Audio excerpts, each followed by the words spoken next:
The stories. A final call was traced near that bridge. Late in the evening of October 5th, 2016, a storm rolled through a quiet stretch of countryside. Wind battered the old bridge over Hollow Creek, shaking the steel rails and scattering leaves across the asphalt. Around 10:32 p.m., dispatch logs show a brief, incomplete 911 call pinged off the nearest tower. The caller's voice was male, panicked, and cut off mid-sentence. Investigators later marked the audio as simply unresolved. The man behind that call was named Leon Price, 43, a long-haul truck mechanic from a nearby industrial town. He'd spent the day finishing a repair job for a delivery company, planning to drive home to his wife in time to watch a recorded game. According to coworkers, Leon left the shop around 9:40, saying he wanted to check something quick before heading home. That something was never explained. By morning, Leon's truck was found parked near the old bridge, headlights off, and driver's door locked. His phone sat on the passenger seat, the last number dialed being emergency services. The call duration? 12 seconds. No sign of a struggle. Just the smell of damp metal and mud, and a faint drag mark leading toward the railing. Search teams spent 3 days combing the area. Divers worked the shallow creek, drones scanned the woods. Nothing. Local papers speculated everything from suicide to abduction, but investigators leaned toward an accident. Maybe he'd slipped trying to inspect something under the bridge. Yet the coroner never received a body, and the case sat open as missing, presumed dead.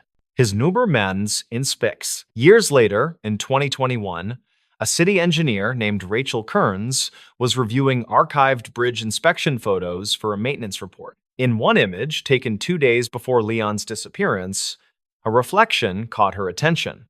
The photo showed the lower truss beam standard shot, but in the corner, faintly lit by a maintenance flashlight, there was a silhouette of a man crouching. The timestamp placed it around dusk on October 3rd, 2 days before Leon vanished.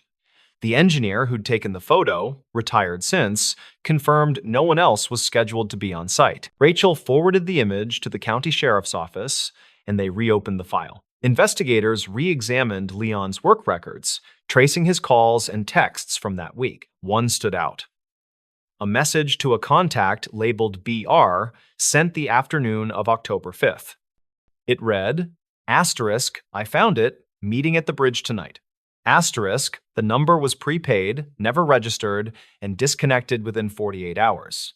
A detail in the message puzzled detectives. Leon wasn't known for secrecy. His wife, Dana, told them he'd been bothered for months by something from an old job, saying he'd done work he wasn't proud of for a client that refused to pay. Dana assumed it was a parts dispute, but when she mentioned a box Leon kept locked in his garage, the investigation shifted. Inside the box, police found a spiral notebook filled with maintenance records dating back to 2009, all logged under a defunct company name, Midstate Transport. Midstate had folded after a fatal trucking accident that same year, a crash investigators blamed on faulty brake lines. In a note scrawled at the back of Leon's notebook, he'd written, asterisk, proof they used counterfeit parts. Need photo evidence. Asterisk. The handwriting grew shaky near the end, as if written in haste. Detectives contacted the National Highway Safety Archive, which confirmed that a whistleblower had anonymously submitted similar claims in 2009, alleging that Midstate falsified inspection reports. The case was dropped for lack of evidence. The archived whistleblower email was traced back to a generic account created under the name LP. That bridge where Leon's final call was traced? It connected 2 counties where Midstate operated their delivery routes. According to old GPS logs, the crash that ended the company happened less than a mile from the same spot. Investigators brought in a retired dispatcher, Marvin Blake, who'd worked the radio the night of Leon's disappearance. He remembered something odd. Just after the 911 call ended, the system registered another incoming line static, then silence. It was like someone else tried calling from the same tower seconds later, he said. But the system flagged it as unregistered equipment, like a test signal. The telecom technician reviewing archive data found that the second call's source ID matched an obsolete analog handset, one last sold around 2010. Its signal strength placed it not on the bridge, but 30 yards downstream near a maintenance access path. Detectives returned to the site. Flood levels had receded since 2016, revealing a rusted toolbox half buried in silt beneath the bridge. Inside were several brake components, a corroded camera memory card, and a name tag, price L. The photos recovered from the card showed close-ups of serial numbers on parts stamped with counterfeit manufacturer codes, exact matches to those listed in the old Midstate case file. Forensic analysts reconstructed the final minutes of Leon's life through phone tower data and ambient audio from the recovered memory card. The recording suggested he'd been documenting the parts, likely intending to turn them in as evidence. Rain intensified, wind roared, and a loud metallic creak echoed the sound consistent with a vehicle crossing the bridge above him. Seconds later came a splash and muffled crash. The last image on the card showed Leon's flashlight beam turned toward the creek bank, and in the background, a dark SUV partially visible through the guardrails. Authorities attempted to trace any vehicles on that bridge during the window of time. Traffic cameras from the nearby highway ramp were down that night due to the storm, but one motion-activated wildlife camera a mile away captured taillights heading east around 10:35. The model matched an SUV owned by a former Midstate executive, Brent Rowan. When questioned, Rowan denied being anywhere near the area, stating he'd sold that vehicle years prior. Records later showed the SUV's title transfer occurred 2 months after Leon's disappearance. With no physical remains and no eyewitnesses, the district attorney declined prosecution. The case was again marked unresolved. Still, among investigators, the consensus hardened that Leon Price had gone back to finish what he'd started years earlier to expose falsified safety records that cost lives. He'd arranged to meet someone that night, someone who realized too late what evidence he carried. In early 2022, bridge maintenance crews discovered a piece of phone casing embedded in the concrete ledge beneath the guardrail. Lab tests confirmed it matched Leon's model and contained trace data from his final call. The last GPS ping aligned within 3 feet of where the toolbox was found. At this point, the facts that remained were simple. A man burdened by guilt tried to make something right. He gathered proof of wrongdoing, arranged a meeting, and never came back. The evidence he left behind, notes, photos, the final call, spoke louder than any statement could. Dana Price still visits the site once a year. Locals say she leaves a small brass key on the railing. Investigators believe it's the key from Leon's garage lockbox, the one he'd used to hide the notebook that reopened everything. The bridge stands quiet now, repaved and monitored by new cameras. Every so often, a maintenance crew reports interference on their radios when crossing after dark. A faint echo that clips mid-word 12 seconds long, always the same. Officially, the file reads, "Case closed, pending further evidence." Unofficially, among those who worked it, the belief endures that Leon Price's final call wasn't a cry for help, but a handover. A man trying, in his last breath, to trace the truth back to where it first broke. The stories. This highway turnout kept a secret roadside ledger. The turnout sat 3 miles past the hill crest, where the shoulder widened and an old guardrail curled around scrub pines. It looked like any layover patch on a western freight route, wind-scoured and sun-bleached, the kind of place drivers used when the low gear cooked too hot. Ivo Calderon was 34 and worked highway maintenance out of a county yard near a small valley town. He had the steady patience of someone who counted reflectors at dawn, and he kept a pocket notebook for bolts that liked to work loose. He planned a simple loop that Tuesday: swap a cracked mile marker, replace a dented sign, check the culvert at the turnout. He pulled the county pickup beside the rail and killed the engine, and the quiet after the fan belt felt too clean. He had heard drivers call the turnout a good place to let brakes breathe, and earlier dispatch chatter mentioned a stalled sedan reported before sunrise. The sedan was gone now, but a dark rectangle pressed into gravel showed where tires had slept. He walked the rail, tapped bolts with a wrench, and found a new scar where the metal had curled inward like a knuckle. He crouched to look for glass or plastic, and his fingers met tin. The box felt cold despite the heat, wedged under the rail post with two flat rocks bracing it tight.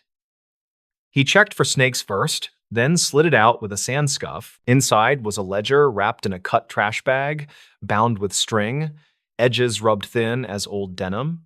On the first page, someone had printed Mile 37 turnout, keep it dry, return it where you found it. The handwriting was neat, each line pressed with a heavy hand that understood trucks and weather. The early entries read like a log of small trades, which made sense in that place and on that road.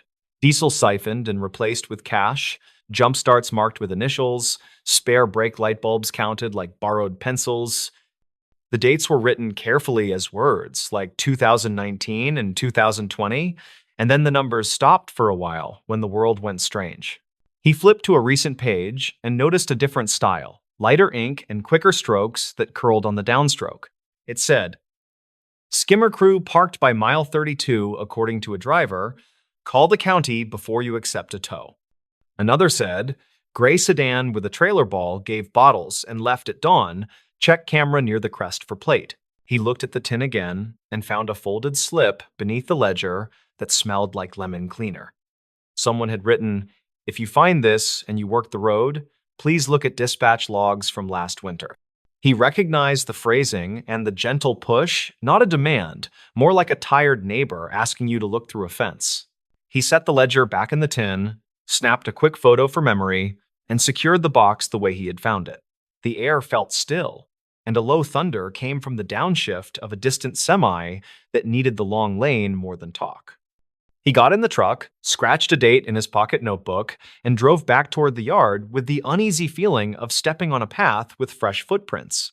In the office after lunch, he pulled archived calls on the shared computer, which the crew used for storm maps and shift swap. The log from late winter listed a cluster of calls around mile 30, with drivers reporting a two-truck team that arrived fast and unasked. One entry used the word predatory, which was rare in casual notes, and another mentioned cash prices on a scrap of paper. He kept reading and saw a note from a county deputy about skimmers on card readers at a nearby fuel plaza. That plaza sat between the crest and the river bridge, where drivers liked to grab coffee and plug in sleepers to keep a steady chill. He printed the page, then printed the call clusters, and wrote the turnout mile in the margins because he trusted his own ink. The next morning, he returned to the route early, with a thermos and a camera that clipped to the dash like a square eye. He planned to change a reflector near the crest and let the camera watch the turnout. Nothing secret, just habit dressed as curiosity. The road held a thin fog that looked like breath on glass, and the pines below the rail felt damp enough to keep a secret. He parked, waited a few minutes, and watched a box truck pull in slow with brakes sighing like someone settling into a couch. A woman climbed out, mid-40s, hair tied back, shoulders set like someone who carried more than straps and ratchets. She checked her wheels, knocked her lugs with a bar, then walked to the guardrail with a mason jar wrapped in a towel. She crouched where the tin lived, did not look around, and worked like a person who practiced in silence and noticed the small things. She took the ledger out, slid in the folded towel, wrote 3 lines, then added a smaller page clipped by a binder clip that made a sharp click. He felt guilty watching and looked down to pretend his coffee needed attention, which it did not, but pretend worked anyway. He waited until she left, then pretended to check the culvert again, this time with a small shovel that made the roll feel official. He eased the tin out, opened the ledger to the fresh page, and read a tidy note that felt like a breadcrumb. It said, "Tow crew again, near mile 32 last night, reportedly told a young driver they worked with the county." Another line said, "I am leaving 4 bottles of coolant and a bag of rags for anyone stuck with a pinhole." He wrote a line himself, kept to the ledger tone, and made sure the ink did not bleed through on the thin paper. He wrote, "County maintenance checked the turnout, no affiliation with tow crews, call dispatch if pressured." He tucked his page under the binder clip and slid everything back, angling the rocks to wedge firm because small rituals matter when the wind gets ideas. He drove to the fuel plaza later that morning, the one near the bridge where the skimmers had allegedly lived, and asked around. The cashier, a young guy with a careful haircut, said a retired radio operator sometimes handed out paper maps to drivers who looked lost. Reportedly, he kept notes on who needed help and who pushed scams, and he liked the old ways more than the new screens. The cashier said, "You want Arlene, not me," and pointed at the small sandwich counter where a woman was sorting bread with clean hands. Arlene had the posture of someone who had stood for decades without complaint, and her eyes moved fast, like she listened with more than ears. She listened to Ivo explain his job and his curiosity, then nodded once, like a shop teacher hearing a decent plan. She said, "There is a book, but we do not write full names because we do not want fights here." She said, "Some truckers leave notes about who helped, and sometimes they warn about boys who show up too fast with chains." She added, "A retired dispatcher named Theo started it after 2014 when the corner got tricky, and people forgot how to flag without yelling." Ivo asked if anyone had brought up mile 32 in the last month, and she looked past him like she was reading a chalkboard on a far wall. She said, "A kid in a small coupe said 2 trucks boxed him at night and tried to sell a winch like a miracle." She said the kid left when another driver pulled behind him with hazards blinking, which often makes a different kind of math happen. He thanked her and bought a sandwich he had not planned to buy, then sat in his truck and wrote lines in his pocket notebook. He marked the phrases retired dispatcher, ledger, tow scam, and noted that older hands tend to leave cleaner trails than noisy crews. He waited for his coffee to cool, then called the deputy listed on the winter logs and left a message saying he was checking a few things near the crest. The deputy called back that afternoon, voice calm, words clipped like someone who learned to talk over traffic noise.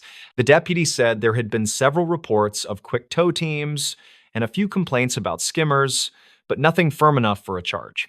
He added that a neighbor near the climb heard engines idling around midnight often, and his dog growled the way dogs do when a rhythm is wrong.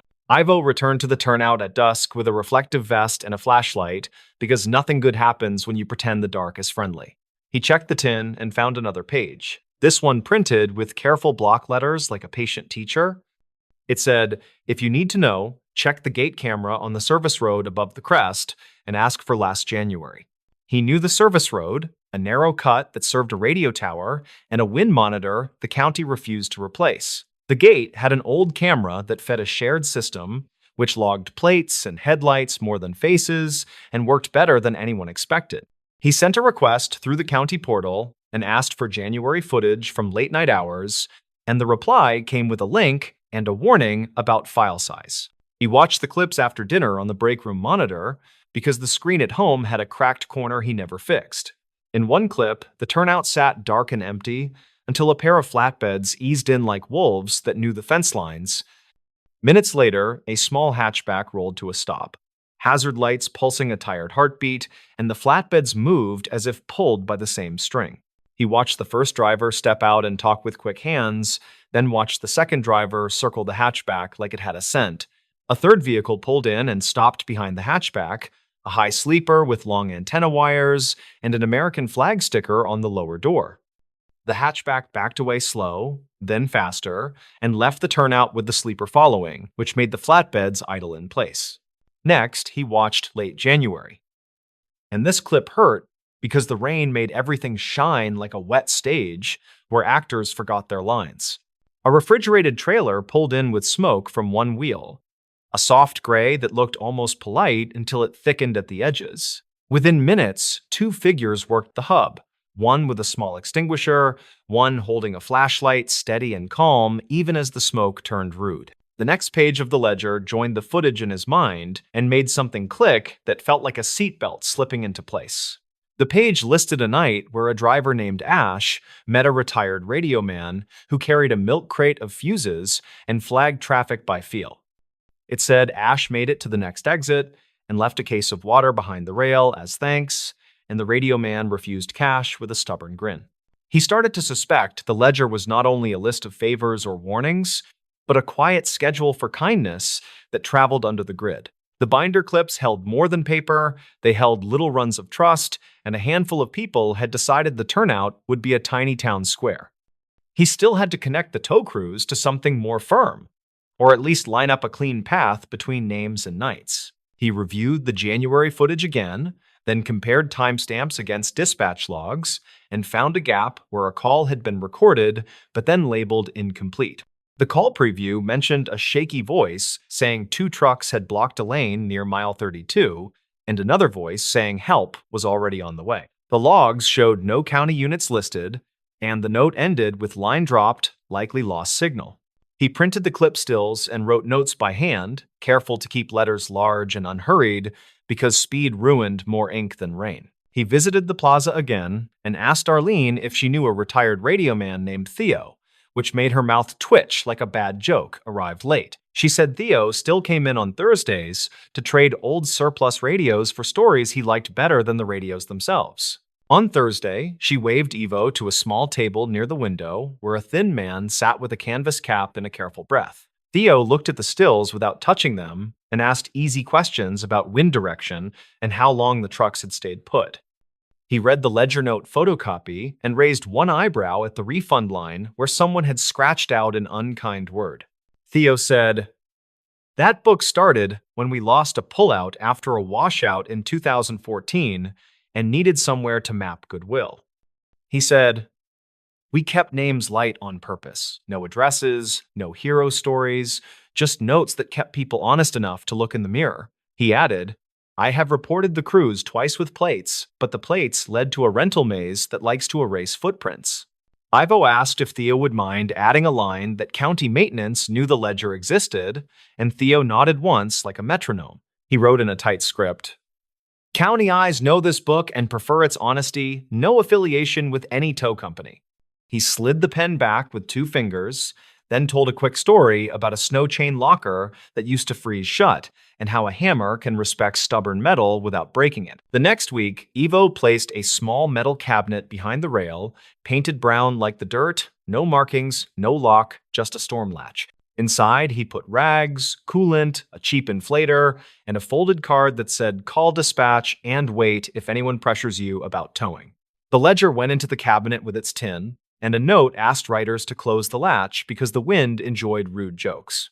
Word spread in the slow way good habits move when they do not ask for attention or applause. Drivers left cleaner notes with times and directions that avoided names, and one traveler wrote a careful line about a black dog that lay near the rail at night to watch tires pass like planets. A deputy added, quietly and without badge number, that a new camera watched the mile 32 shoulder from an angle the crews did not expect. In early summer, a box truck driver named Kelda wrote about a man who flagged her down and pointed to a soft tire, then asked for cash. She wrote, "I offered water and a phone call, and he left without names," and a second car watched from the shadow near the sign. 2 days later, someone wrote, "Gray sedan again, park lights off, backed away when 2 vehicles pulled in together. Report filed at the substation." The plaza cashier taped a simple note near the register that said, "Tow authorization is free by county phone. Ask before you pay anyone." The retired radio man drew a small map to the turnout for a college kid hauling a couch and told him to rest his brakes in the shade because patience kept families alive. The kid returned a week later and left a bag of chips and a soft drink in the cabinet with a note that said, "Thanks for the air." Evo felt the road change by inches, the way a river shifts after a downed tree moves just enough to stop a hidden whirl. He still checked bolts and reflectors, he still swept glass after fender kisses, he still logged storms the way farmers count clouds. He also read the ledger when the latch stuck, and he understood that small tools, shared quietly, can be stronger than loud plants. In late summer, a line appeared in a new hand, careful and slow, as if the writer wanted the words to stand up straight. It said, 2 trucks tried a price on a young couple in a silver van near mile 32 last night. Another driver blocked and called. It ended, deputies arrived, reportedly took reports, crews left before plates could be confirmed, camera angle improved view. Ivo printed that line for the deputy and handed over the catalyst chain he had assembled, which was not a case file, just a path. The deputy said thanks without a smile, and later called to say a larger investigation had opened that spanned beyond their stretch of quiet hills. He did not ask for the ledger, and he did not tell Ivo to stop watching. He only asked that the book stay clean of full names to protect decent people.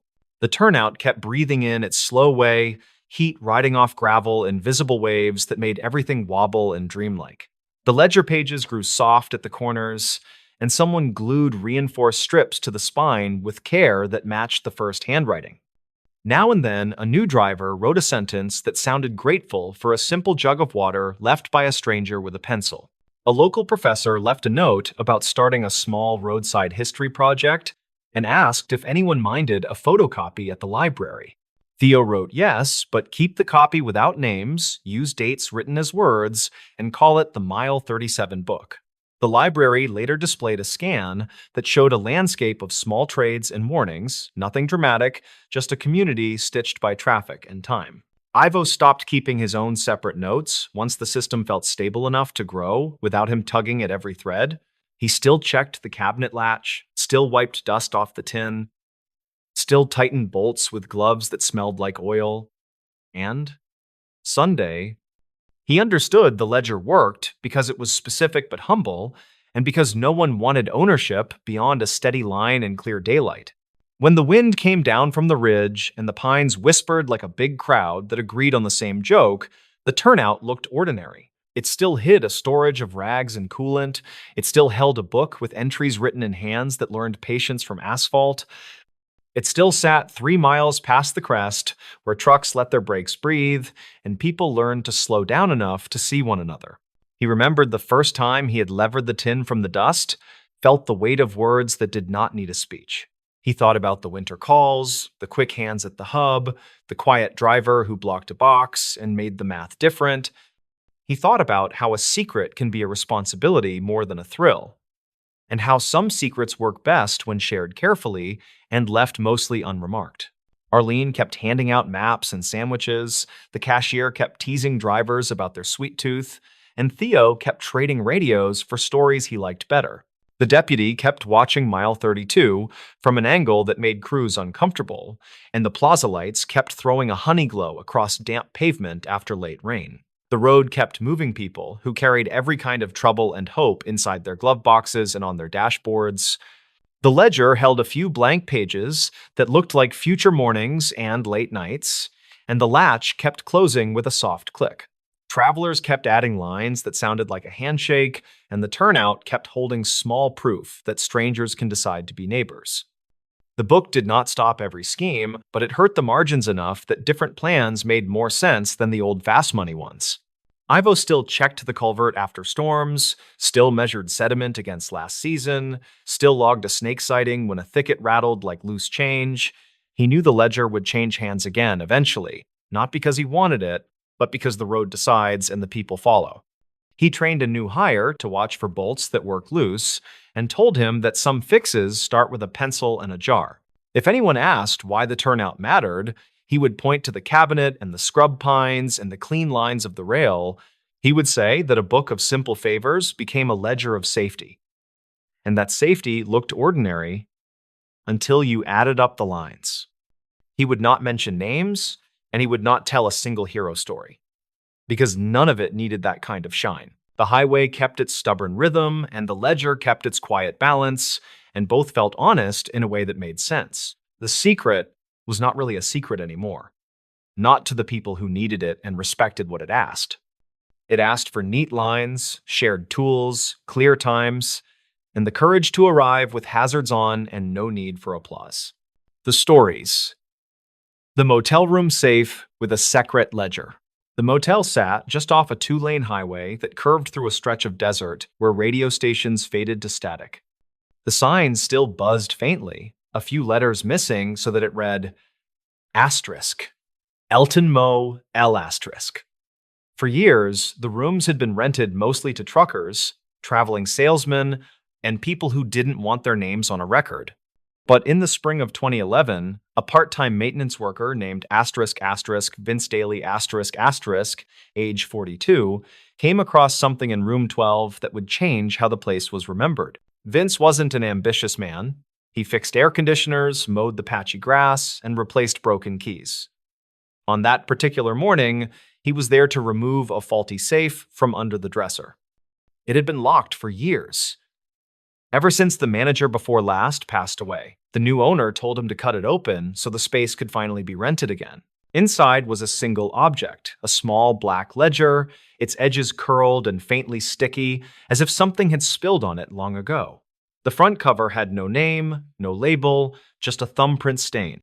Vince assumed it was nothing. Maybe a guest had used it to keep receipts. He tossed it in his tool bag and went on with his work. Later that evening, curiosity got the better of him.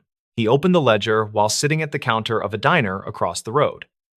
The first few pages were normal lists of initials, dates, dollar amounts, but halfway through, the tone shifted. Names were written in full, alongside words like balance cleared and returned. Some lines had stars next to them, and others were crossed out entirely. Near the back, he saw a series of entries dated between 1984 and 1987, all under a heading written in shaky block letters, asterisk asterisk collections room 12. Asterisk asterisk. At first, Vince thought it might have been a motel expense log, but a few of the names seemed familiar. One matched a woman whose picture still hung behind the front desk, a former housekeeper who disappeared decades ago. He mentioned it the next day to asterisk asterisk Marlene Greer asterisk asterisk, the daytime manager, who shrugged and said old records were full of ghost entries. Still, something in her expression told him she wasn't entirely surprised. Over the next few days, Vince couldn't let it go. He went to the county library and looked through microfilm archives of local newspapers. In late August of 1986, he found a short article about a missing motel employee named asterisk asterisk Carla Mendez asterisk asterisk. The story said she'd last been seen leaving work after a night shift, carrying the deposit bag for the week's earnings. Police assumed robbery, but no suspect was ever found. That name Carla was written 3 times in the ledger, each next to the same date. Asterisk asterisk August 22, 1986. Asterisk asterisk. One entry read, final balance, then ledger closed. The coincidence was too clean to ignore. Vince took photocopies of the pages and showed them to a retired sheriff's deputy he knew, asterisk asterisk Alton McRae, asterisk asterisk, who had worked the area back then. Alton took one look and went quiet. After a moment, he said the handwriting reminded him of asterisk asterisk Ray Weller, asterisk asterisk, the motel owner in the 80s. Weller had died in 1992 after his car went off a canyon road. No foul play suspected, just bad brakes and too much whiskey. Alton said there were rumors Weller used the motel as a front for short-term loans cash advances to locals who couldn't go through a bank. The ledger might have been his way of keeping track of who owed what. The crossed-out names, he explained, could mean debts paid. Or something worse. Vince started noticing how people reacted when he mentioned the find. Some locals would change the subject. Others told him not to dig. The place had been losing business for years, and nobody wanted reporters sniffing around. But he couldn't shake the thought that someone might still care about what happened to Carla Mendez. He tracked down her sister, asterisk asterisk Isabel asterisk asterisk, who still lived 2 towns over. When he showed her the ledger, she didn't even touch it. She just said, "We already tried for 25 years. Nobody cared then. They won't now." Before leaving, she pointed at one of the other names, asterisk asterisk, P. Larkin. Asterisk asterisk. He was a regular there, she said. Used to drink with the owner. Ask the bartender from that time if he's still alive. Vince found asterisk asterisk Pete Larkin asterisk asterisk listed in a 2020 phone directory. He was living in a nursing facility about 30 miles away. When Vince called, the man's memory was fading, but one thing stuck. There was cash, Larkin said. Every weekend, people paid what they owed. Weller called it the 12 Club. Said if you didn't pay up, you checked out for good. It sounded like drunken talk, but when Vince returned to the ledger, he realized that almost all entries labeled cleared were tied to weekends. One page listed the amount 500 next to C. Mendez, and a note, asterisk asterisk, handled in 12. Asterisk asterisk. At this point, the facts that remained were simple. Carla disappeared on August 22nd, 1986. Weller's ledger mentioned her by name that same day. Weller died 6 years later in what might have been an accident, And now, decades later, his motel still stood, barely operating, with a safe no one had opened until Vince cut it loose. He reported everything to the local sheriff's office.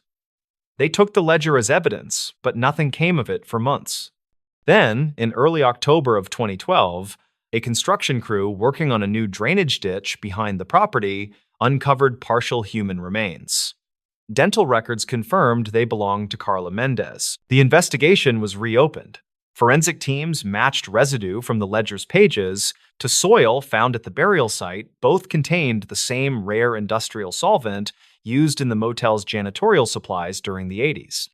It wasn't enough to convict anyone, but it closed a circle. The 12 Club wasn't a rumor. It was bookkeeping for threats carried out. By the time the motel finally shut down, Vince had long quit. He moved north, took a job maintaining cabins at a lakeside resort, and stopped talking about what he'd found. Reporters wrote short pieces calling it the Ledger case, and then it faded again into local legend. Years later, when the building was demolished, one last item turned up in the rubble, a second, safe, smaller, newer, but sealed tight. Inside, they found only a key-tagged **** room 12. Copy.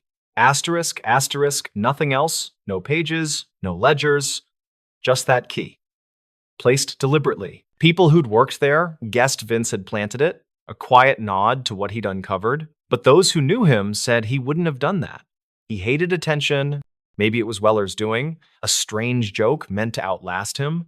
Either way, the motel's sign was gone, the ground was leveled, and the highway kept humming like nothing had ever happened. Still, sometimes at night, when the wind passes through the empty lot, locals say you can hear the faint rattle of a loose metal door like an old safe settling back into silence.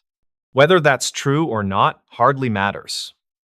What stayed was the story, and the proof that even the most ordinary places can keep ledgers of their own. The stories. What stayed behind in this motel room window? The room was standard. 2 beds, a humming wall unit, and a window that faced the parking lot where big rigs idled through the night. What didn't look standard, once the sun rose low and flat, was the faint writing that only appeared across the glass at a shallow angle backward, patchy, like a message scrubbed hard but not gone. Rhea Mallory, 37, an insurance field adjuster on a week of hail damage claims, noticed it as she packed. She had meant to drink the motel's thin coffee, make 2 calls, and hit the interstate before the heat came up. The plan wobbled when the gold light caught on the pane and stitched a sentence out of streaks. She leaned close. 3 words. Reversed. As if intended for someone outside. The first resolved quickest. He. The second took longer. Was. The third broke into stuttered islands before joining. Here. Rhea didn't trust hunches for work, but she did trust her eyes. The glass held something that wanted to stay. She touched the pane with her knuckle, careful not to smear. The letters were not marker or paint. They looked like oil lifts, the kind that come from fingers pressed to a clean surface, then wiped without full success. Years of photographing dent patterns and windshield webs had made her look for directionality, downstrokes, stopping points. The H's verticals were heavier at the top. Somebody had reached up to write it. The height matched a kid, maybe a small teenager, maybe someone standing on a heel. The backward presentation meant whoever wrote it had been inside the room, not out in the lot. Rhea stepped back, then forward again, catching the angle to reread. He was here. It wasn't much by itself.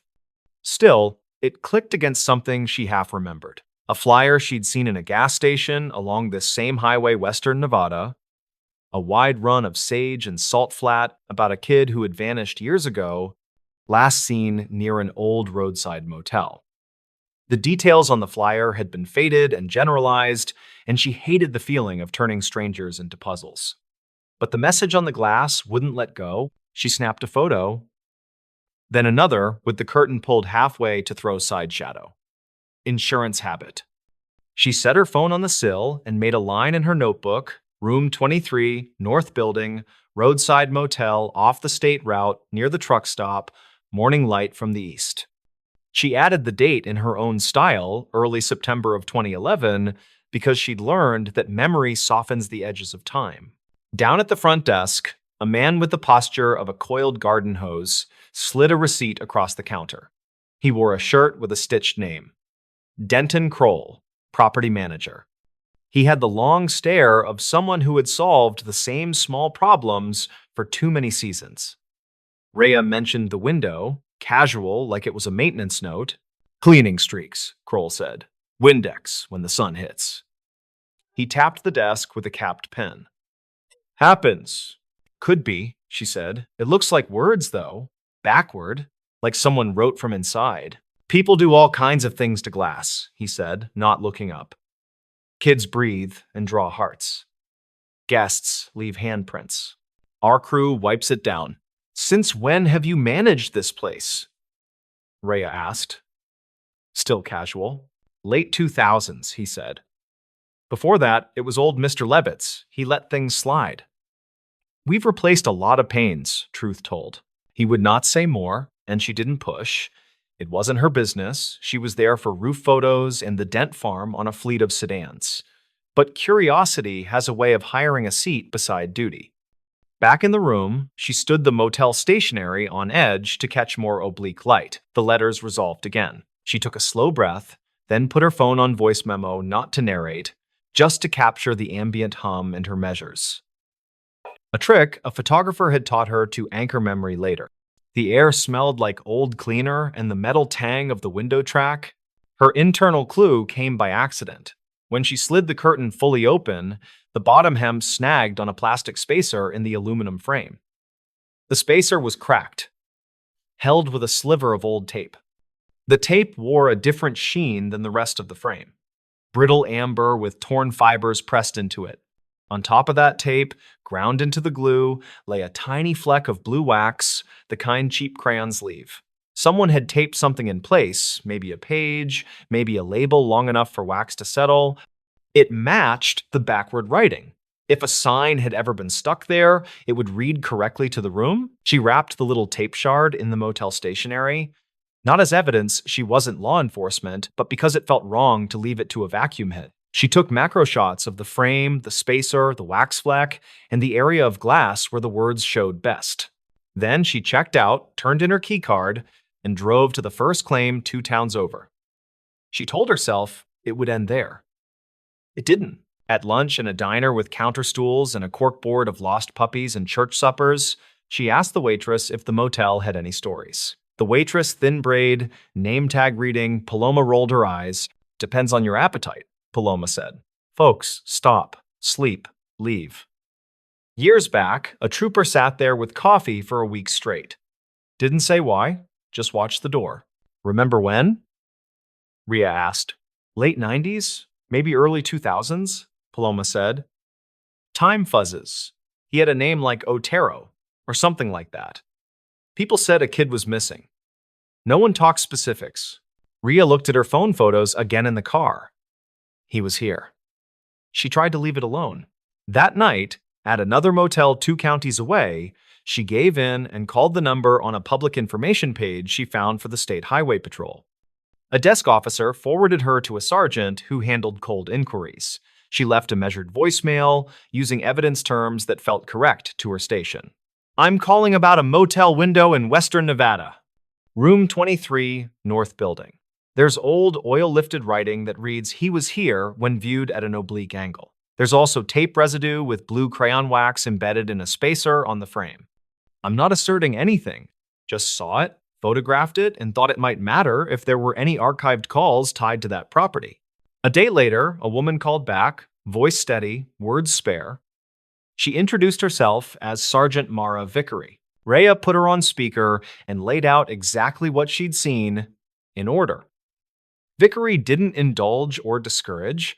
She asked for the photos and the exact position of the room relative to the parking lot. She also asked about the condition of the glass scratches, chips, or a logo in the corner that would indicate the manufacturer and tempering date. Rhea checked. The corner carried a faint etched mark. She had to tilt it hard to read. She wrote it down. Vickery hummed. The way someone does when a thing aligns with a file in memory? Here's what we have, reportedly, Vickery said. In late spring of 1999, a teenage boy traveling with extended family was reported missing along that corridor. Last confirmed sighting was a convenience store, 2 exits from your motel. Dispatch logs note a search and a hotel canvas. Witness statements varied. No sign. The case is cold, not active. We do not discuss names. Her tone made a boundary plain without being harsh. I'm not asking for any names, Rhea said. I can send you everything. One more thing, there's a crack in the plastic spacer on the frame that's been taped over for a long time. The tape is ambered. There's blue crayon wax ground into it that felt like it was from inside, not outside. Copy that, Vickery said. Send what you have. Rhea sent the photos with a short note. She expected silence. Instead, Vickery called again the next afternoon. The mark you read on the glass etching is interesting, the sergeant said. It indicates the glass was manufactured in 2003. The motel you stayed in? Our old notes suggest it had original panes at the time of the search in 1999. So, if the panel in room 23 was replaced sometime after 2003, whatever writing you saw could predate that replacement only if transferred in some way. More likely, the writing was made after 2003. Meaning the message came later than the disappearance? Rhea said. Most likely, Vickery said. This isn't a TV turn. It doesn't solve anything. But it revises assumptions about timeline and occupancy.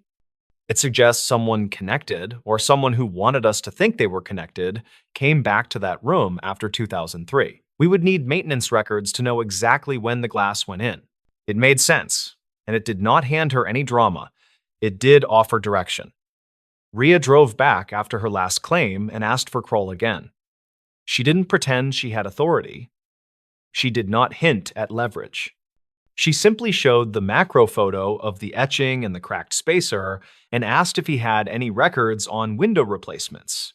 Kroll rubbed his jaw as if checking for new bones. We replaced a batch after a wind event, he said. Glass was whistling. I'll look. He returned with a gray file folder crusted with Post-its.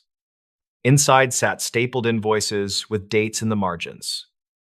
Early August of 2007, Units 12 through 24, North Building. Supplier, Lima's Glass Service. Installer initials? You mind if I photograph these? Rhea asked. Knock yourself out, Kroll said, and for the first time, he looked tired in a way that wasn't irritated, just human.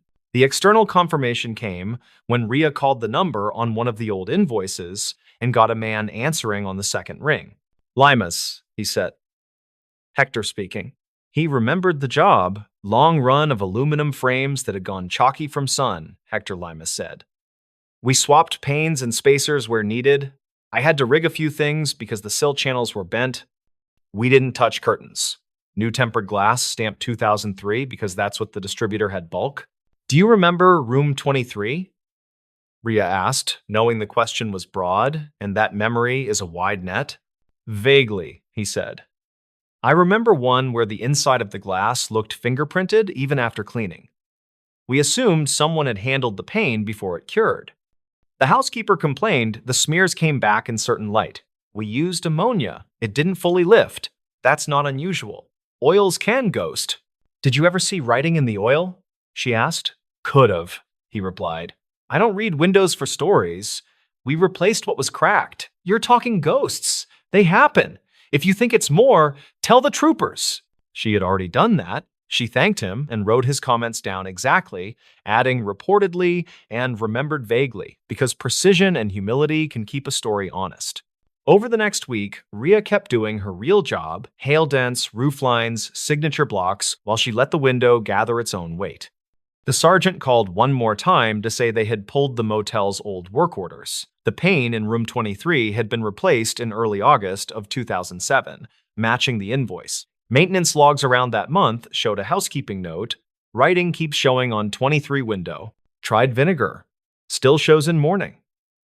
That note was funneled through a retired dispatcher named Sella Winters, who had saved a cardboard banker's box of old shift printouts, the way certain people keep the world from slipping because they know it tries. A quiet logic emerged. The boy missing from 1999 and there was never a name spoken could not have written he was here on a piece of glass installed 8 years later, unless he returned. That didn't guarantee that he had. The message could have been a relational echo, a cousin, a friend, someone marking grief. But the tape shard and the wax fleck told another piece. The blue wax had come from a cheap crayon, likely pressed while paper was taped inside the frame.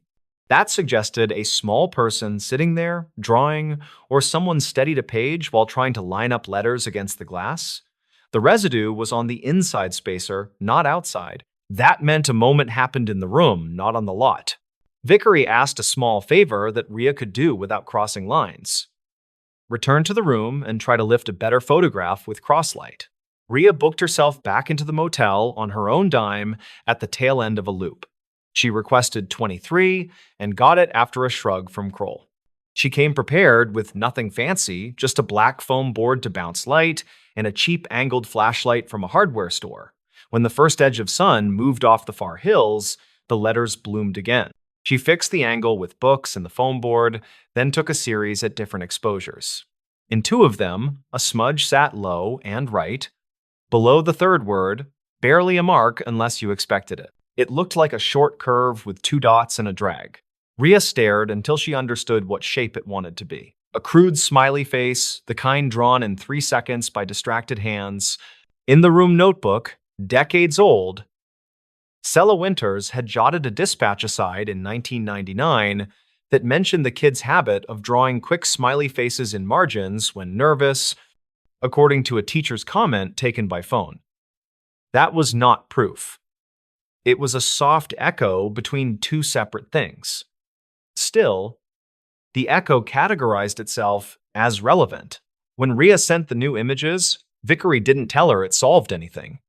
She said, this tightens the inference that whoever made the marks had knowledge of the kid's habits or was the kid. It also keeps the time frame post-2003. At this point, the facts that remained were simple. A pane installed in early August of 2007 kept showing lifted writing when morning light hit right. Housekeeping noticed. The content read, he was here, and, in some readings, a simple face below.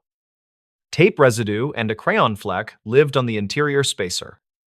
Maintenance logs matched the install. A glazier remembered ghosted oils. Dispatch logs from 1999 contained an aside about a kid's doodles. None of that made a clean line to cause.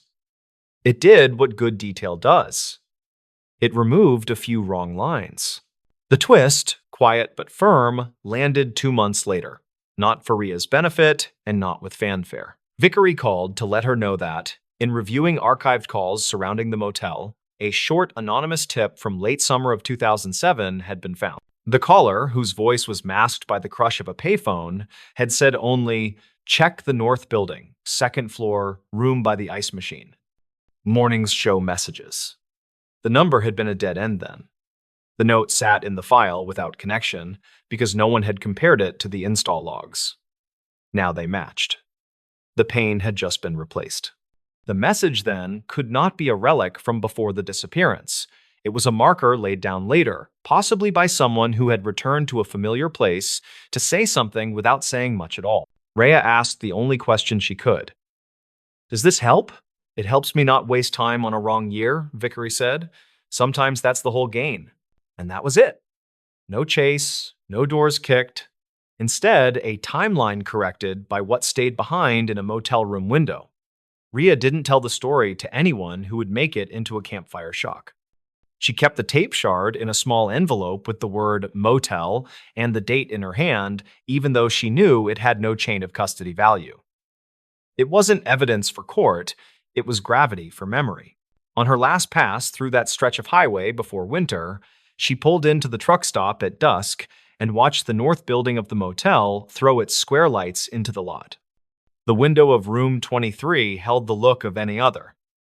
A woman in a denim jacket let down the blinds. A kid ran past, dragging a suitcase that clicked over seams. None of them knew what the glass had whispered. That felt right.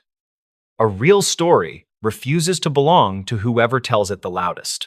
Rhea stood there until the sodium lamps came up and turned everything the same, tired amber. The hum of diesel engines filled the air, the kind of sound that flattens thought.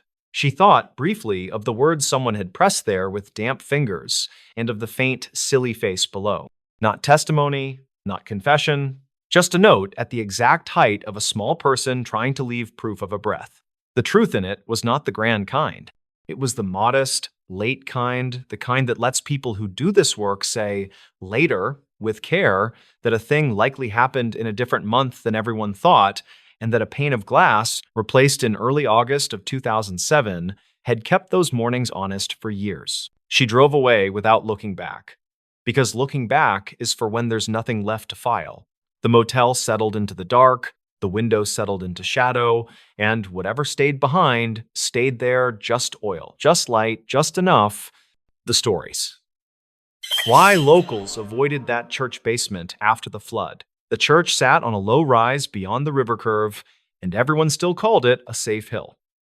Neighbors said the floodwater reached the stained steps anyway, and the basement stayed damp long after the river fell. Clara Vass, 34, worked as a field insurance adjuster who took pictures, typed notes, and kept calm voices moving. She drove into the town after the levee break, aiming to document damage and close claims before tempers soured. Her goal for that day was simple: confirm a cluster of small claims tied to the hilltop church. The first change to her plan arrived when the custodian waved from the door, then refused the handshake. He gave his name as Ortis Malo, 57, a retired welder who mowed the lawn and watched the boiler. He said the sanctuary was fine, then pointed at the basement with a look people wear when a dog growls under a porch. Clara asked for access, and he said the pastor wanted meetings upstairs only. She took exterior photos, careful with angles, noting water lines marked by silt and by seeds caught on mortar. A neighbor named Nella Groft, 61, carried a crate of hymnals toward a sedan and paused to watch her. Nella said the basement had stayed locked since the flood week and that no one wanted to carry anything down there. Clara liked facts more than rumors, so she asked for invoices, damage logs, and utility records. Ortis handed over a folder with photocopied bills, each page smelling like bleach even through the plastic sleeve. The electric bill showed a high spike the week after the river fell, which struck her as odd for an empty space. When she asked for the basement key, Ortis rubbed his jaw and said the lock stuck, then said the pastor handled everything personally. She kept her voice soft, mentioned schedule pressure, then offered to meet the pastor after dinner and finish this site today. He agreed, but he kept glancing at the stairwell door like it might open on its own. Clara went to the county office and checked archived calls for emergency service, using an index the clerk let her see without fuss. The church address appeared twice during the flood days, once for a fuel smell, once for a welfare check that cleared in minutes. A dispatcher note said volunteers had stacked food in the basement for short-term storage. She returned before sunset, met the pastor near the front pews, and introduced herself with her license card. Pastor Enoch Varela, 46, wore a work shirt with rolled sleeves, and his palms looked scraped at the knuckles. He repeated that the sanctuary took no damage, then said the basement had a minor issue they were addressing privately. Clara explained her process, said transparency helped claims move faster, and asked for a basic walkthrough with photos. He agreed to a limited tour, then warned her that the air down there felt close and would not be pleasant. She took out a disposable respirator she kept for mold sites, and he nodded with relief, like that solved part of it. The key turned after a stubborn rattle, and the door opened with a smell like wet paper mixed with diesel. Steps went down into dimness that felt cooler than upstairs, and the walls showed a faint brown tide mark. Her light found a row of folding tables stacked with canned goods and boxes, all tied off with twine. Several tabletops were warped, and the legs stood at different heights because someone had shimmed them with hymnals wrapped in plastic. A generator sat to one side with a coiled cord, and the floor around it showed a clean square like a rug had been there. She photographed outlets, tagged the generator model, and asked why they needed so much power for a basement pantry. The pastor said the generator ran sump pumps for 2 nights, then stopped working from grit in the line. Ortis stood near the bottom step and rubbed the rail, his knuckles pale, like he hated the room and also belonged to it. Clara noticed a water line over the breaker box, which meant the panel had taken a hit and still looked strangely spotless. A woman appeared in the doorway, waved, and introduced herself as Paloma Cray, 32, a volunteer nurse with the food team. Paloma asked if Clara needed masking tape for labels, then added that people had slept here during the flood watch. The pastor cut in with a quick no, and Paloma closed her mouth and drifted back into shadow. Clara felt the hush that follows a correction and decided to run her questions in a sequence that built without heat. She asked about occupancy during the flood, and Pastor Varela said only supplies had been staged downstairs. She asked to see any damage to pew cushions or classrooms, and he steered her back toward the stairs with a brisk thank you. In the parking lot, a teenager skated past and kicked the curb, then said people said the basement hummed after midnight. He pointed at the brickwork view vents near the ground and said sound came out like a freezer that could talk. He grinned, then looked sorry for talking, and pushed off toward the next slot without another word. Clara sat in her car and recorded a memo into her phone, keeping the tone neutral and the timestamp obvious. She reviewed photos, zoomed on the clean square by the generator, and marked a note about missing equipment. That square looked like freezer footprint, and on a raised plan like this basement, a freezer could stay mostly dry. Her next stop was a building supply yard, where she asked the clerk for recent sales of heavy appliances paid in cash. The clerk shrugged, then said a man from the church bought a chest freezer late in the flood week and paid without a receipt. That detail qualified as a witness statement, and she typed it as such, careful not to lean on it more than it deserved. Evening pushed in, and she returned for one more look while people set up for a community meal upstairs. She asked Paloma for 5 minutes in the basement to recheck the panel labels, promising to stay out of the way. Paloma agreed, then quietly handed over a small key that looked too new for an old door, her eyes level and steady. Downstairs, the lights flickered, as if a loose connection lived somewhere behind the fresh panel cover. Near the far wall, she found 2 pallets draped with tarps that had been taped several times, and the tape pulled white in places. A faint, sweet odor rode the damp smell, like fruit left in a trunk after a warm day at the lake. She lifted a corner and found case water stacked over a long trough cut into the slab, its edges chipped and sharp. A length of garden hose ran from the trough to a sill drain where floodwater had once receded, and the hose still glistened. She followed the hose with her light, stepped around the tarps, and saw the end shoved behind a dented freezer.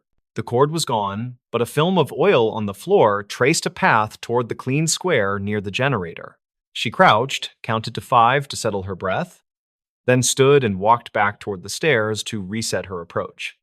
On the way up, she passed Ordis as he came down, his arms full of clean towels for reasons that felt unclear. Clara asked if they had documented any salvage from the basement that could justify the electric spike. He nodded too quickly, said there had been a spill from a donated machine, and that they had cleaned it thoroughly after. She thanked him, then stepped outside and listened to a rain gutter tick as the day cooled into night. Her hotel room was quiet, and she laid the photos on the table beside the binder she kept for flood jobs. She cross-checked the electric spike days against the generator ownership dates, using calls the county clerk let her copy. A pattern formed, modest and plain, which said power ran in the basement several nights after the river pulled back. She called a friend who worked restoration and asked about standard practice for wet freezers in basements. He said most techs would drag them outside, prop the lid, and tape a sign to keep people away until haul out. He said running a generator indoors for a freezer was dangerous, and added that diesel odor with sweet tang usually meant refrigerant leaked. Clara returned at first light and found Paloma sorting donated jackets on the front steps. Paloma watched the street, then said she had worked disaster shelters before and knew that water brings out the best and worst. She said she had asked to close the basement and that she would be happier if an outsider made decisions for them. With Paloma present, Clara requested a formal walkthrough with full photo documentation, and the pastor agreed after a long pause. He suggested they invite a town officer to keep things calm, and she agreed without hesitation since an extra witness helps. Officer Renwall, 39, arrived and signed the site log that Clara carried in her bag for exactly this moment. They opened the basement door together, and the smell rose again, edged with sourness that set teeth on edge. Wren kept a straightforward tone, said they would check for safety risks and nothing more, and the pastor nodded with his jaw set. They moved toward the far pallets, and Paloma touched Clara's elbow, then pointed with two fingers at the sill drain. Clara photographed the hose, the trough, and the freezer compression dents that matched a recent move across gritty floor. Wren looked at the panel and said the cover was new, then asked if an electrician had cleared it, keeping his voice even. Orta said he would get the paperwork tomorrow, and stared at the drain like he feared what might back up through it. The twist waited in a storage closet behind a rolling chalkboard where someone had stacked plastic tubs in a neat column. Wren asked permission, lifted the lid on the top tub, and found medical waste bags tied with careful knots. The labels showed a clinic in a nearby county, and date codes matched the flood week plus 3 days after. Paloma exhaled, then said the town clinic had shut power during the worst night and that someone offered temporary cold storage here. The pastor stared at the bags and rubbed his temple, then said yes, they had tried to help and keep things under control. Orta said the freezer had failed, they had panicked, and they had moved what they could to ice chests upstairs. Clara kept her voice in the middle as she asked whether any records accompanied the delivery of those bags. The pastor produced a photocopy from his wallet that showed a shaky agreement to secure and return the materials promptly. Wren read it twice, nodded, and said they needed to report this and arrange a proper collection, and the pastor said he understood. The pieces now fit the noise locals heard at night, the generator, and the spike in the bill after the rain. Refrigeration had kept those bags stable for a short window, then failed when the sump pumps stole too much current. The sweet tang in the air had been refrigerant, and the last trace of spoiled ice from makeshift coolers. They documented the closet, sealed the tubs again, and carried them upstairs where the air felt simple and bright. Wren radioed the county, asked for a hazmat team and the clinic contact, and kept his words plain so no one panicked. Paloma called volunteers to move the meal upstairs, and they did it quietly, like they were shifting a sleeping child. Within an hour, a small truck arrived with 2 techs who spoke carefully and signed every line Clara handed over. They packed the tubs into rigid containers and handed the pastor a receipt that settled chain of custody without drama. The tech said this sort of mix-up happens in storms when freezers are scarce, and that it becomes a cautionary tale for years. After the truck left, Clara took final photos of the basement and noted the cracked trough that had worried her from the start. She recommended a full inspection for the panel and air testing before volunteers returned to work downstairs. The pastor agreed, his voice steady now, and Ortis finally sat on the steps and let his shoulders drop like a load had slid off. The town never made a scandal of it, since nothing criminal had been intended, and the fix was clean and quick. That said, people still avoided the basement for a while, since memory can stick to concrete and walls like damp. They spoke of the humming nights as a warning, and they stored donations upstairs where anyone could see them in daylight. Clara filed the report that afternoon and drove out past fields that glittered with wet leaves pushed against fences. She felt no thrill, only quiet relief that the pieces had held together and that nothing worse had formed in secret. Her notes added a simple line that generosity without planning can rot faster than anyone expects in warm water. Later, she learned the church held a small meeting and told their members the whole sequence with plain language. They apologized to the clinic and offered money for the generator fuel that had been wasted in the failed plan. People appreciated honesty, but the basement kept its reputation because reputations have long legs when the air has smelled wrong. By autumn, the concrete was scrubbed, fans had run for weeks, and the panel wore a new sticker from an electrician. Still, a few congregants preferred folding tables upstairs, and no one minded because sunlight makes simple promises. When it rained again, the pastor stacked extra caution tape by the stairwell and kept the door locked without debate. Neighbors now say they avoided that basement not because of ghosts or whispers, but because they knew the facts. They remembered that freezers hum for reasons, and that a locked room with a sweet tang is a message rather than a mystery. The town chose to listen, and the story settled where most real stories live, halfway between relief and regret. Clara closed the file and moved on to other roofs and other high-water marks, keeping her methods the same. She asked ordinary questions in steady sequence and waded through pauses that often carried more truth than quick words. The church needed time, the town needed air, and the basement needed light, and they all eventually got what they required. Years later, the flood was referenced as a hard season, not a nightmare, and the hill stayed a safe hill again. People mentioned the humming when they taught young volunteers how to store donations and why clear logs matter most. The pastor still kept the key, but he also kept the receipt that proved the chain unbroken, which made him sleep better. Clara would sometimes pass through on other assignments and find Paloma sorting jackets on the steps with calm hands. They would wave as if nothing remarkable had happened, which felt correct because the point was that nothing worse had arrived. The basement door stayed closed unless the work demanded it, and that quiet was the final lesson worth holding. The stories. This night guard filed a missing hours report. The file started as something routine, a timestamp discrepancy in a small town security log. A night guard at a regional warehouse filed a missing hours report, claiming his time card didn't match the hours he'd actually worked. The report was short, oddly calm, and dated early March of 2019. No one thought much of it until he never came back to work. His name was Leon Hartridge, 43, a former truck driver who'd switched to night security after a back injury. The warehouse sat off a rural interstate, the kind of place that smells like cold concrete and diesel even after midnight. Leon's shift started at 10 and ended at 6. His wife told investigators he usually came home by 6:30, drank coffee, watched old westerns, then slept until afternoon. That pattern broke on a Wednesday night when he didn't clock out. The initial assumption was simple. Maybe he quit. Maybe he got another job, or maybe he just walked away. But the following morning, his supervisor found his lunchbox, still sealed, and a half-empty thermos on the break room counter. His reflective vest hung neatly on a hook, radio still attached. The last digital swipe of his ID was logged at 3:42 a.m., then nothing. The company filed a basic absence form, but by Friday, the sheriff's office got involved. They reviewed the overnight CCTV, 6 cameras in total. 5 worked fine. The 6th, covering the north loading dock, froze at exactly 3:41 a.m. Then, 3 minutes later, all motion detection stopped. It wasn't just a blackout. The file header showed it had been manually overwritten.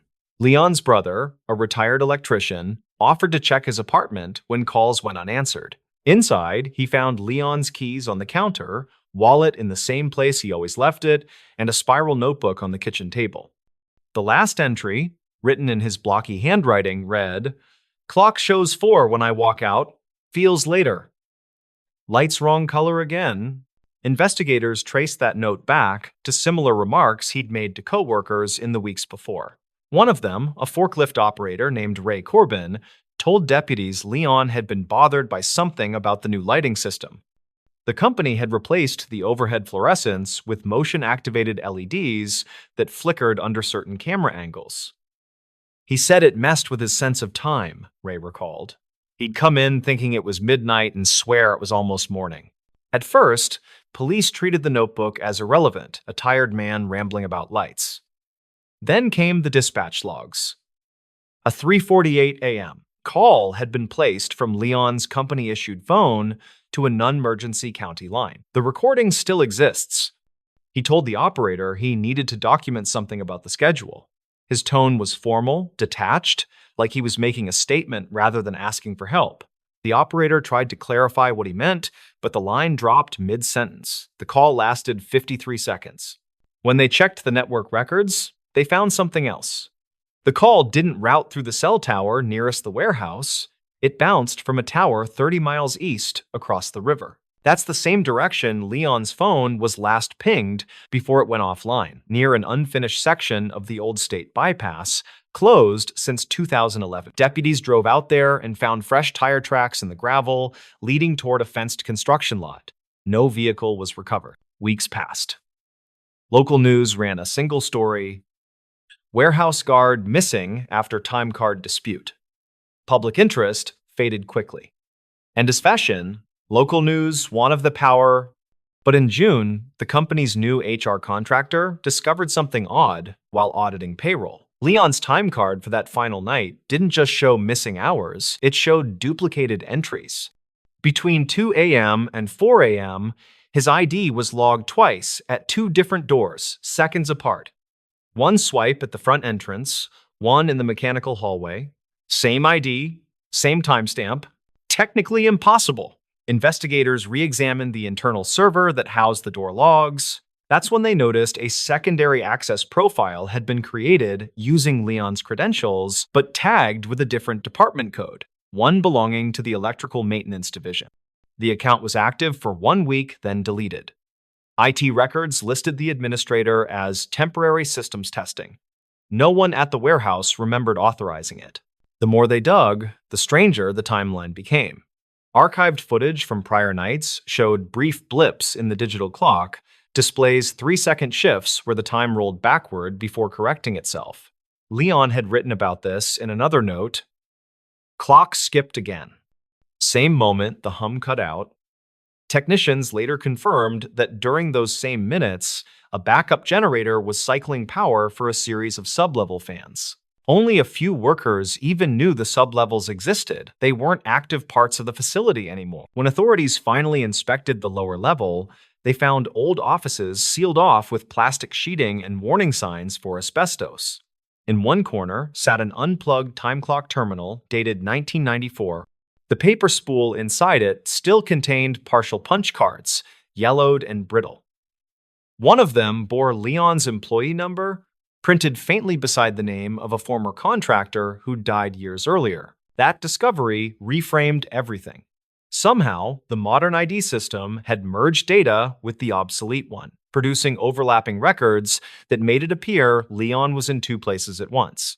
The missing hours report he'd filed wasn't about unpaid wages, it was about time itself, slipping in a way he couldn't explain. The investigators never found conclusive proof of tampering, though one retired systems tech told local reporters that the company's old mainframe still ran partial code from a discontinued scheduling program called ShiftLine. He claimed that under rare conditions, like a power cycle during data backup, it could duplicate entries with original punch data from the archive, labeling them with active credentials. If that happened when Leon's ID was scanned, it might have triggered a fatal error, but that's still theory. What's factual is this. The same Friday, the audit uncovered the duplicate entries. A highway cleanup crew reported finding a fragment of a reflective safety vest along the bypass construction route. It matched the brand issued to Leon's team. DNA analysis was inconclusive exposure, and time had degraded it, but one detail stood out. The vest's zipper pull contained traces of oil consistent with the warehouse's loading dock equipment. In the end, the case file closed under missing person, presumed deceased. Officially, no foul play. Unofficially, everyone agreed something in that building broke his sense of time before he vanished. His wife still keeps the notebook on a shelf. The last page, just beneath his final note, has a short line written in different ink, maybe added later, maybe the same night. It reads, "Clock shows 4, door says 3. At this point, the facts that remained were simple. A man noticed an inconsistency, tried to document it, and disappeared between 2 readings of the same minute. Whether that was error, accident, or something stranger about how those systems looped, no one can say for certain. The warehouse eventually upgraded its entire security network, scrapping every trace of the old servers. But the missing hours report still sits in the county archive, a single-page statement with the timestamp frozen at 3:42 a.m., the same moment the camera went dark. The stories. Why the paramedic returned to that turnout. In early March of 2017, a state trooper found a decommissioned ambulance parked just off a mountain turnout east of Ridge County. The vehicle was empty, its back doors wide open, with one boot and a stethoscope left on the asphalt. It was later confirmed the items belonged to a paramedic named Mark Renner, who had driven that same route almost exactly 1 year earlier. What drew him back to the same turnout became the center of one of the strangest internal reviews in the county's emergency services history. Mark was 39, a quiet man who'd spent nearly 2 decades in the field. He'd seen wrecks, fires, and overdoses, the kind of scenes that hollowed out most people within a few years, but he stayed steady. Colleagues said he was professional, unshakable. The only story that ever seemed to trouble him was an accident from late February of 2016. a head-on collision on Route 92 involving a young couple and their infant daughter. The child had survived for 23 minutes in his care before the helicopter arrived, but the parents hadn't made it. Mark never forgot her crying. That sound stayed with him long after the shift ended. According to dispatch logs, Mark stopped requesting overnight shifts after that incident. He rotated into training duties for a few months, then back to field work once he was cleared by department counseling. Nothing seemed off until that following March, when he quietly signed up for the same overnight route, the same mountain stretch, and never came home. Investigators later reconstructed his movements from station cameras and gas receipts. He'd clocked in at 7:04 p.m., stopped for coffee at a roadside diner around 8:30, and drove north up the highway before pulling into the turnout just after 9:10. The dash cam on his unit, recovered from the ambulance, recorded 19 minutes of footage before cutting out. It showed a still landscape, empty road, light snow, and Mark stepping out of the cab, walking toward the guardrail, then disappearing into the dark. There was no struggle, no second figure, no sound beyond the wind. The first assumption was suicide. But the ground search found no trace. No footprints beyond a few feet from the guardrail, no sign of a fall down the ravine.